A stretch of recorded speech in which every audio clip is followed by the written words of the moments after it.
A single dad, juggling groceries with his young daughter at a late-night supermarket, notices something most people would miss, the cashier's hands trembling as she scans items. He leans in and gently asks, "Are you okay?" Never expecting her reply would shake him to the core. The supermarket buzzed with the familiar rhythm of a weekday night. Carts rolled down polished floors, fluorescent lights hummed overhead, and tired parents hurried to finish shopping before bedtime routines began. It was the kind of place where everyone was too busy with their own errands to notice much beyond the next item on their list. But for David, a single dad raising his 7-year-old daughter, Lily, these late-night trips had become a quiet ritual. After a long day fixing broken air conditioners at work, he would scoop her up from his sister's house, and they'd head to the store together. For him, it wasn't just about groceries, it was about teaching Lily small lessons in responsibility and gratitude. "Remember, sweetheart," he said as they walked through the produce section, "we only buy what we need, not what we want." Lily, clutching a box of her favorite cereal, grinned. "But sometimes, we can get what we want too, right?" David chuckled softly. "Sometimes, yes. Life's about balance." They shared a laugh, the kind of simple joy that made even the exhaustion of single parenting feel worth it. He often worried about whether he was doing enough for her, whether she felt the absence of a mother too deeply. But moments like these reminded him that love and attention were worth more than anything money could buy. As they turned into the checkout line, David shifted their basket in one hand and placed a gentle hand on Lily's shoulder. The line was long, and Lily hummed a little tune to herself, tapping her sneakers on the floor. David took the moment to glance around at the people in line, the weary faces, the hurried expressions. That's when he noticed something different. Behind the counter, a young cashier fumbled with a stack of plastic bags. Her hands weren't steady. They trembled as she reached for items, dropping one, then another. Her forced smile faltered each time she muttered, "Sorry." Nobody else seemed to notice. Customers sighed, checked their phones, or tapped their feet impatiently. But David's eyes lingered. Something about the way her hands shook, the way her eyes seemed clouded with something heavier than tiredness, it tugged at him. He knew what exhaustion looked like. He knew what desperation felt like. And in that moment, he sensed that this ordinary evening was about to become something far greater than just another grocery run. David set the basket down on the conveyor belt, his hand still resting lightly on Lily's shoulder. She was distracted, pointing out the colorful candy bars near the register, but his focus stayed on the young cashier. Her uniform was slightly wrinkled, her hair tied back in a messy bun that looked like it had been redone several times in the same day. She looked no older than 19, maybe 20 at most. At first glance, she was just another teenager working a late shift. But the way her hands trembled told a different story.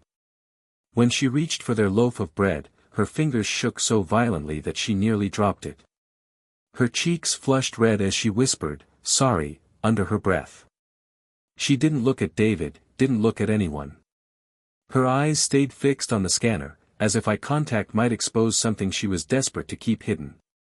Behind David, a man in line sighed loudly, checking his watch with irritation. Another shopper muttered something about kids these days.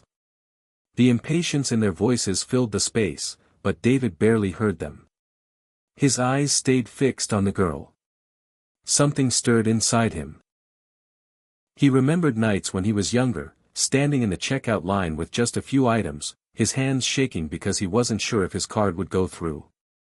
He remembered the sting of exhaustion after working 2 jobs, coming home to care for Lily as an infant after his wife passed. He knew what it felt like to stand in plain sight and hope no one noticed how close you were to falling apart. David leaned slightly forward, lowering his voice so it wouldn't carry. "Hey," he said gently, "rough night?" The girl flinched. Her forced smile flickered back into place, but it didn't reach her eyes. "I'm fine," she whispered quickly, almost defensively, as if the words were armor she had practiced 100 times before. But as she reached for the carton of milk, her hand trembled again, and the container nearly toppled off the counter. David caught it before it fell, setting it gently upright. Their eyes met for the briefest second. In hers, he saw something raw. Exhaustion, fear, and something deeper. He realized this wasn't just about shaky hands. It was about a weight too heavy for her to carry alone. And whether she wanted to or not, she had just let him glimpse it. The cashier's hands hovered over the scanner, trembling so badly she nearly dropped the jar of peanut butter. Her lips pressed tightly together, her shoulders drawn in as though she wished she could fold herself smaller, disappear behind the counter. David leaned in slightly, keeping his voice soft but steady.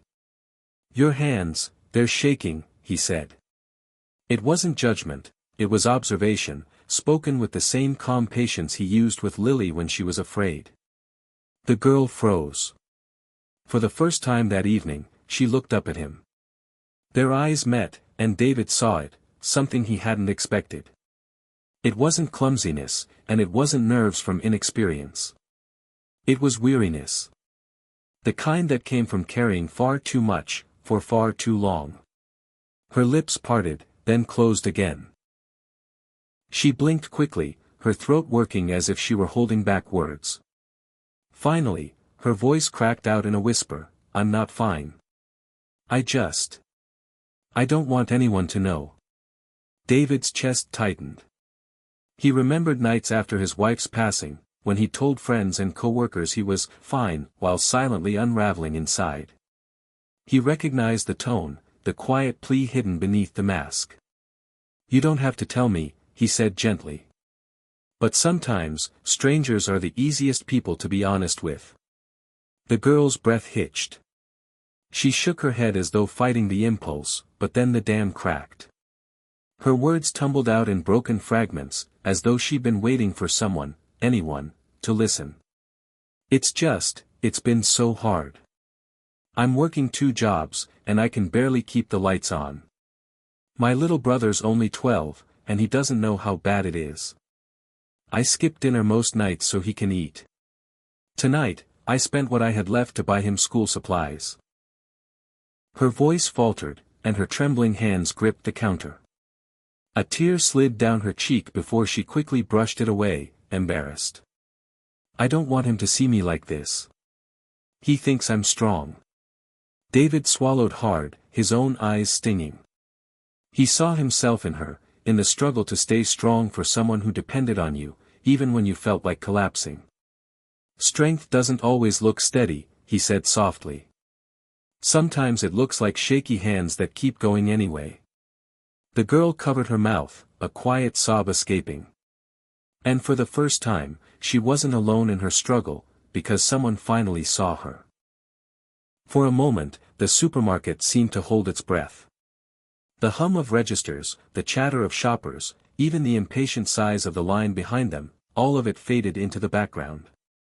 All David saw was the young cashier standing before him, her secret finally spilled, her hands trembling as though her entire world might shatter at any second. He could have just paid, taken his groceries, and walked away. But something inside him, something shaped by nights of grief and years of scraping by as a single parent, wouldn't let him. David reached for his wallet, sliding out his worn debit card.